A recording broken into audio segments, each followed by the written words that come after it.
Hello YouTubers, in honor of Jurassic World, The Fallen Kingdom, I'm going to be going over the Jurassic Park films, starting with the 1993 original directed by Steven Spielberg and based on the novel by Michael Crichton. Jurassic Park is one of those classic films. As a matter of fact, it's one of the best films ever made. It actually made so much at the box office that it beat the original Star Wars record at the time, and it was a new frontier for the use of computer graphic imagery. Pretty much stop motion and all the other uses of practical effects went out the window with Jurassic Park and Terminator 2 Judgment Day. This is a fantastic film. And yeah, any 90s kid growing up, any person who grew up as a kid, you know how dinosaurs are special. You know about T-Rexes, Velociraptors, Triceratops. You know about the Jurassic period, the Triassic period, all the other periods of dinosaurs. If you're a fan of dinosaurs, you know Jurassic Park. I remember the merchandise, everything that went out with the film, and I remember this film fondly on VHS. As a matter of fact, I still have it.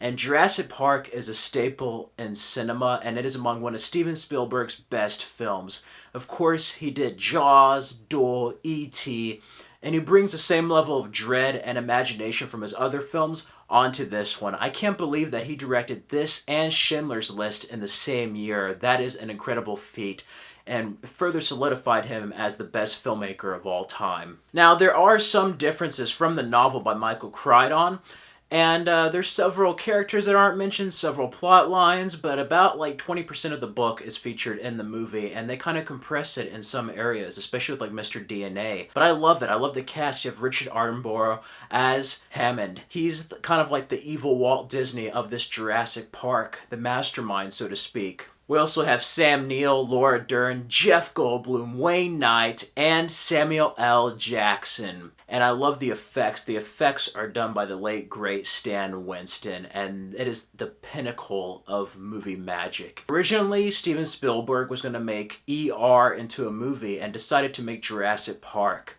Now, he knew Michael Crichton a few years back, and later on they made that into a television show, but he decided to move forward with Jurassic Park. And they were going to use stop motion animation for the dinosaurs, but they found a way with computer graphics, with CGI, and thank goodness. This film still looks phenomenal. It came out in 1993, and it looks better than some of the sequels.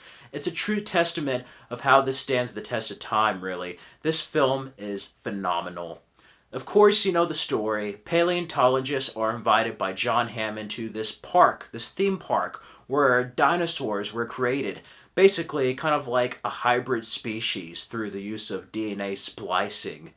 And it really has themes of like nature. Can you control nature? Should you control nature? Jeff Goldblum has a lot of great speeches in this film about nature finding a way to live on, and chaos theory, of course. I love that scene with him and Laura Dern in the Jeep. This film doesn't have the dinosaurs until almost an hour into the movie, and that's really a testament to the film and story. The characters are interesting.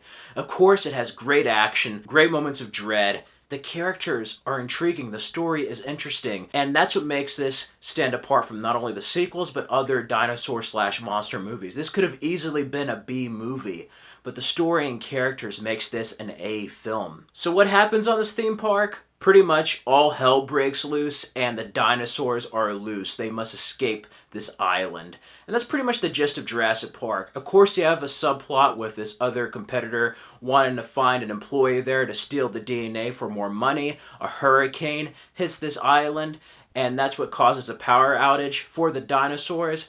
And yeah, there's a theme there with the hurricane about them not being able to control nature. But I love it. There's moments that are scary. That one scene, you know the one scene I'm talking about. Oh my god, that still gives me chills to this day. The Velociraptors are deadly. This is before they became pets in Jurassic World. These Velociraptors are smart, cunning, and they're ruthless. The T-Rex is fantastic, and they actually use animatronics for the close-ups, CGI for the wide shots, and I think that helps make it more real. Steven Spielberg deliberately had the T-Rex introduced from the children's point of view in the car to make it feel like the audience is in the vehicle as this giant Tyrannosaurus Rex is introduced. King of the dinosaurs, so to speak. That sequence is amazing. The herd chase sequence is great. The kitchen scene and that final act is really, really intense.